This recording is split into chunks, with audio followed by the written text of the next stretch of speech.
La duda sigue rondando en Primero Justicia, frente a los hechos que arrojaron más de 60 muertos y el doble de heridos en la cárcel de Uribana, ubicada en el estado Lara. El secretario general nacional de la Tolda Amarilla y diputado a la Asamblea Nacional, Tomás Guanipa, se preguntó quién gobierna en Venezuela. 5.500 asesinados es una cifra que alarmaría en cualquier parte del mundo a un gobierno y a un país.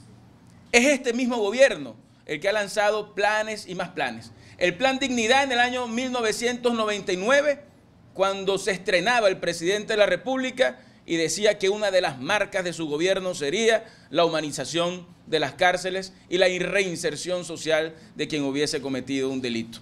Qué triste ver el resultado de ese supuesto plan. En el año 2004 declaró la emergencia carcelaria, anunció la construcción de 25 nuevos centros penitenciarios. Ninguno de esos fue construido y hoy lo que tenemos todos los días son hechos que lamentar en las cárceles. En el año 2006 anunció el plan de humanización de las cárceles que no terminó en nada. 13 ministros del Interior y Justicia y siguen asesinando gente en las cárceles y siguen siendo las cárceles centros de mafias, de hechos delictivos, centros donde se arman hasta los dientes bajo el control y la mirada absolutamente impotente del Estado y de las Fuerzas Armadas.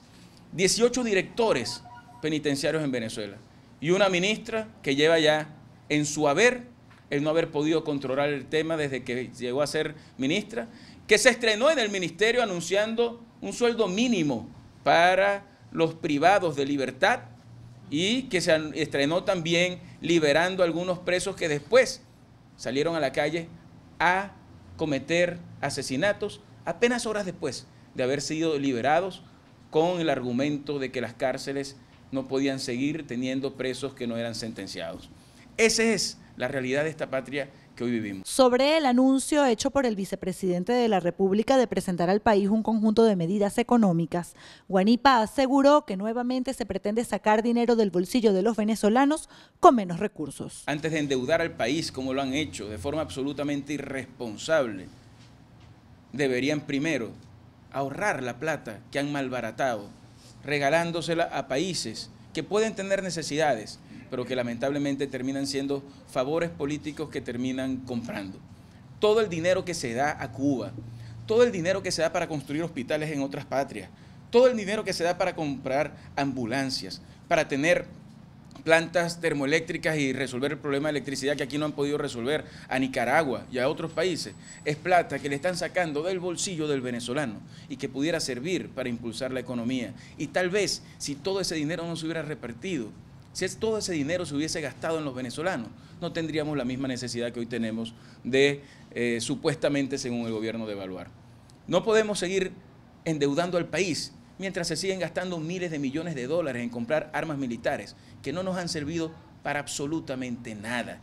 Y esa es la reflexión que tenemos que hacer. Y esa es la reflexión que tiene que hacer un gobierno que ha sido profundamente irresponsable en el manejo de la situación económica del país. Por eso, cada vez lo que hacen cuando toman una medida económica es afectar al pueblo y principalmente a los más pobres. Consultado sobre la posibilidad de que el Consejo Nacional Electoral posponga hasta julio la fecha de las elecciones municipales, enfatizó en que debe hablársele con transparencia al país. Se nos anunció desde el año pasado que en marzo podían ser las elecciones alcaldes. Después, en diciembre, se nos dice que serán en mayo.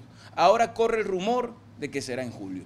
Y pareciera que es que la discusión ni siquiera la dan en el Consejo Nacional Electoral, sino que la dan en el partido de gobierno. Cuestión que nos hace reclamar la independencia que debería existir en las instituciones públicas del país.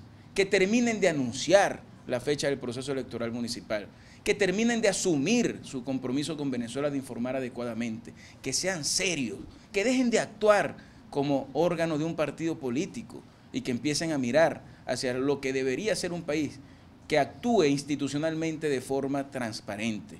Y es que esa fecha del proceso electoral debería estar aclarada desde hace meses. Pero como todo depende del interés de Nicolás Maduro, como todo depende de las negociaciones que se dan entre los grupos que se enfrentan en el chavismo, como todo depende de la salud del presidente, como todo depende de cómo a ellos les dé la gana, aquí tendremos que acostumbrarnos a esperar que ellos anuncien esa fecha. La presión pública tiene que ejercerse para que esa fecha sea anunciada esta misma semana.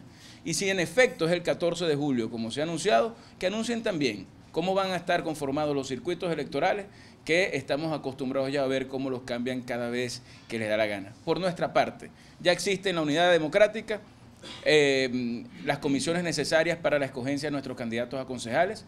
Ya están en revisión todo el proceso candidatural, también alcaldes que fueron electos en primarias, en consenso, de acuerdo a las realidades políticas que estamos viviendo actualmente, y creo que estamos preparados para asistir a ese proceso electoral. El parlamentario espera que este martes en la Asamblea Nacional se discuta la crisis carcelaria y llamó a sus pares oficialistas a tratar el tema con responsabilidad.